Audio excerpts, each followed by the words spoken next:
Guys सबैजना सन्चै हुनुहुन्छ होला। आज मैले चाहिँ युट्युबमा भिडियो हालेको छु।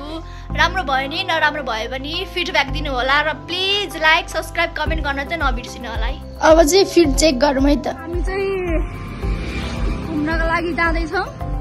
अब कहाँसम्मको यात्रा हुन्छ त्यो चाहिँ अन्तिमसम्म हेर्दै हुने। अन्तिमसम्म हाम्रो खुट्टा चाहिँ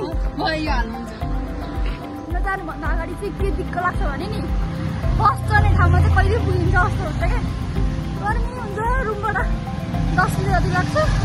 यो चाहिँ पुरा हिँडिरहेको चाहिँ मलाई गर्मी भएको छैन। कस्तो राम्रो स्कर्ट मन पर्यो मलाई त्यो। फेरि हिँड्दा हिँड्दै देखिँदैन यस्तो लुगाहरू।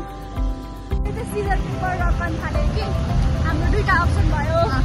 एउटा एस्थेटिक क्याफे जाने बानेश्वरको, नत्र अर्को चाहिँ बौद्धमा जाने भन्ने छौँ क्या।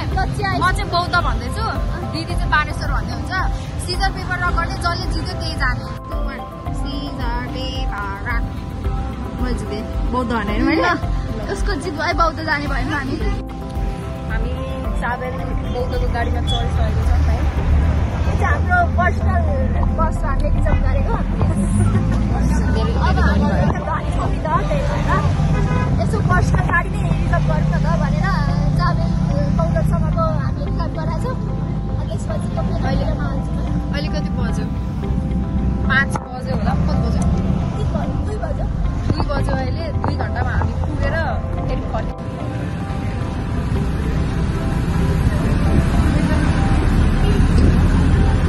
कस्तो राम्रो slogan, Sunday morning ride, Monday morning ride. कस्तो राम्रो स्लोगन हेर नि, Sunday morning ride, Monday morning ride. हामी भर्खर चाबेल आइपुग्यो। अब बौद्ध जानलाई अर्को गाडी फेरि चढ्नु पर्ने भयो। चाहिँ त्यो ठाउँ पुग्नलाई बौद्ध स्तुपाबाट जाने भनेर स्तुपा जाँदैछौँ। अलिअलि भौतारिएको छौँ पनि अब हेरौँ कहाँ पुगिन्छ।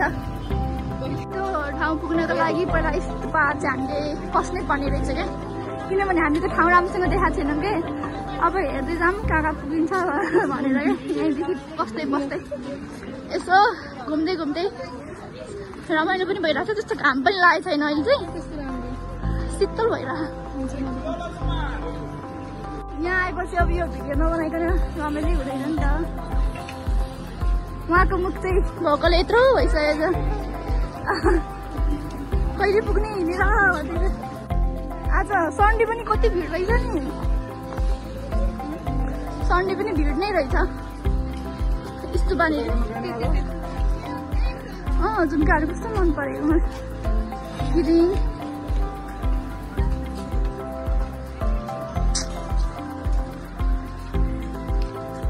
लुगा हेर्दै हिँड्नुपर्छ। दाम सोझ्यो भने चाहिँ यहाँ छुन नसक्ने हुन्छ। त्यही भएर हेर्दै हेर्दै मात्रै जाने हो। हेर्दै मात्रै जाने हो, दाम सोध्नु हुँदैन। शीतल भएको छ है, आनन्द भयो अहिले त। चढै हिँड्दैछु कि। भित्र चाहिँ हामी चाइनिज सप जाँदैछौँ। उसलाई चाइनिज खानेकुराहरू चाहिँ के मनपर्छ कि।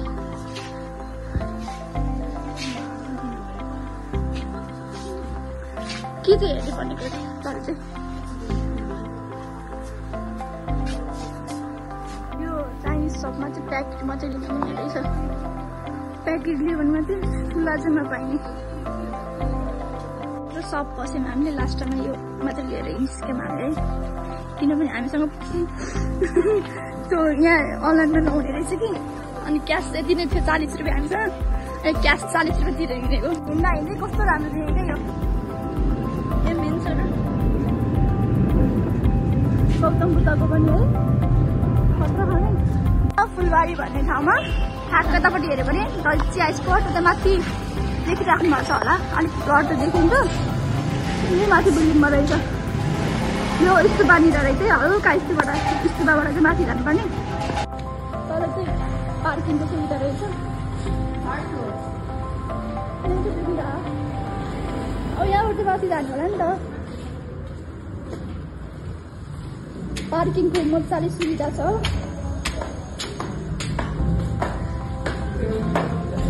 माथि फ्लोरमा होला हामीले अनि पर यसो तपाईँहरूलाई युज गर्नु मन छ भने गर्दा हुन्छ।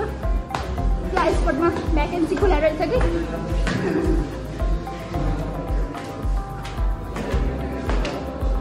माथि 3rd फ्लोरमा है।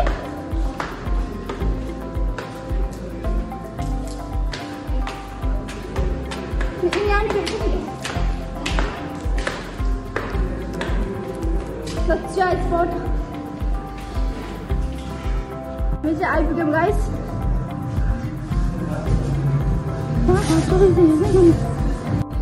तल झन् कस्तो राम्रो के मजाले पलेटी मारेर बसेर खान मिल्ने।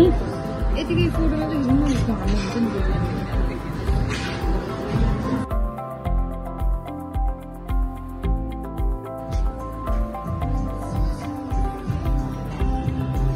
कस्तो राम्रो ठाउँ के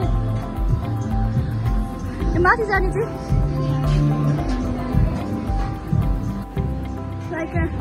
माथि जाने ठाउँ पनि राम्रो रहेछ।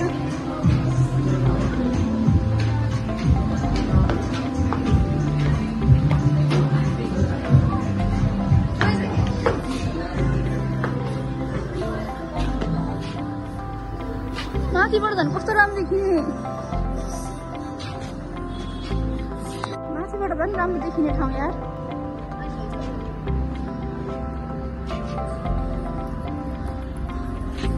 सीसी क्यामेराले हामीले हेर्दैछ है गाइस। क्या खतरा देखेको यार। तल पनि राम्रो छ। सबभन्दा राम्रो फोटो आउने भने ठाउँ चाहिँ है।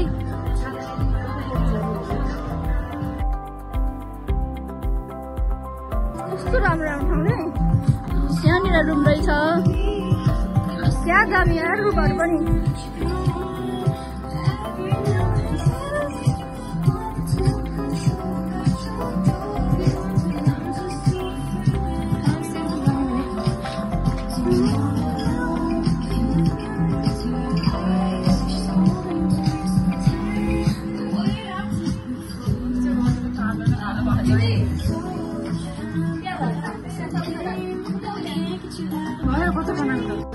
हामी चाहिँ खानु थाल्यौँ। मलाई चाहिँ सेल्फी खिच्दा एकदम मनपर्छ।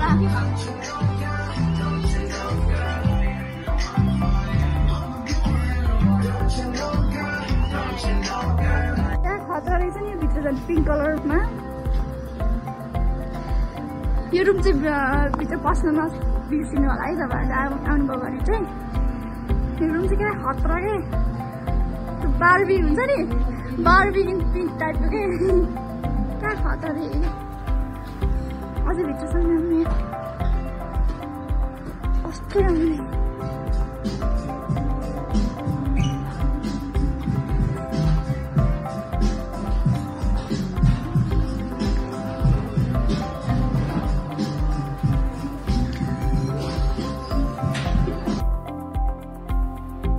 हामी चाहिँ अब फर्किँदैछौँ भनौँ द च्याप स्पटबाट चाहिँ हामी फर्किँदैछौँ।